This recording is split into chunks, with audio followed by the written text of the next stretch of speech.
বাংলায় খবরের দুনিয়া মানেই দিলীপ ঘোষ। হ্যাঁ, ফের চর্চায় তিনি।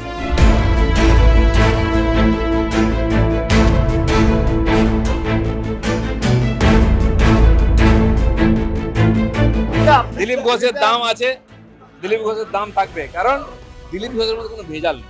তৃণমূল কংগ্রেসের 21শে জুলাইয়ের যে শহীদ স্মরণ সভা, সেই সভাতেই নাকি তিনি তৃণমূলে যোগ দেবেন। আমরা বলছি না, সোশ্যাল মিডিয়া খুললেই এমন জল্পনায় ভরছে অনেকের পোস্ট। অনেকেই বলছেন দিলীপ ঘোষ বিজেপিতে ক্রমশ ব্রাত্য হতে হতে তার নাকি দেওয়ালে পিঠ থেকে গিয়েছে, আর তিনি এবার যাচ্ছেন তৃণমূলে।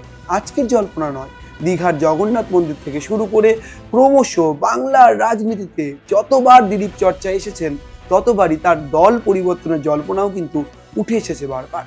কি বলা হচ্ছে আগামী 18 তারিখ দুর্গাপুরে প্রধানমন্ত্রী নরেন্দ্র মোদীর যে সভা রয়েছে, সেই সভায় দিলীপ ঘোষ যাবেন কিনা, তিনি আদতে আমন্ত্রণ পেয়েছেন কিনা তা নিয়েও জল্পনা তুঙ্গে। আর এই আমন্ত্রণ পাওয়া না পাওয়ার দ্বন্দ্বের মধ্যেই বিজেপির প্রাক্তন সাংসদের দল পরিবর্তনের জল্পনাও কিন্তু ক্রমশ চওড়া হচ্ছে। তাহলে সত্যিই কি তৃণমূলের শহীদ স্মরণের মঞ্চে দেখা যাবে দিলীপ ঘোষকে? ফের তৃণমূল কংগ্রেস নেত্রীর হাত ধরে এক বিরাট ভাঙনের মুখোমুখি হবে বিজেপি? এই প্রশ্নের উত্তর খুঁজতেই আমরা সরাসরি যোগাযোগ করেছিলাম দিলীপ ঘোষের সঙ্গে। তিনি বলছেন, যা চলছে চলুক, যে জল্পনা চলছে সেটা চলতে দিন, আমি কোনো দল পরিবর্তন করছি না বা তৃণমূলে যাচ্ছি না, এইটুকুই ব্যাস বলে তিনি ফোন কেটেছেন।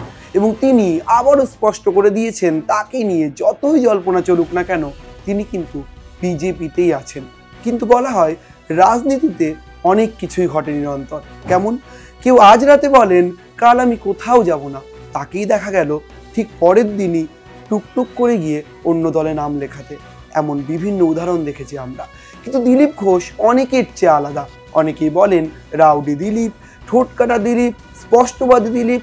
বিভিন্ন সময়ে নানান সমালোচনার শিকার হওয়ার পরেও একেবারে ছক্কা হাঁকিয়েছেন বিজেপির এই প্রাক্তন সাংসদ। তাহলে তিনি যেটা গলার জোর দিয়ে বলছেন, জল্পনা কল্পনা যতই চলুক, তিনি কিন্তু দল পরিবর্তনে এখনই আগ্রহী নন। সেটা সত্যি হয় নাকি 21শে জুলাইয়ের মঞ্চে আবার নতুন কোনো সমীকরণ খুঁজে পায় বাংলার রাজ্য রাজনীতি? 21 তারিখ আসুক না, একটু ধৈর্য ধরুন। এতদিন ধৈর্য ধরেছে, দূরত্ব তৈরি হয়েছে কি হয়েছে, দূরত্বর প্রশ্ন নেই। আমি বিজেপিতে আছি, বিজেপির কাজ করছি। ক্যামেরায় শুভরূপ বন্দ্যোপাধ্যায়ের সঙ্গে রবীন দাসের রিপোর্ট, সংবাদ প্রতিদিন .in। ফলো করুন সংবাদ প্রতিদিন ডিজিটাল।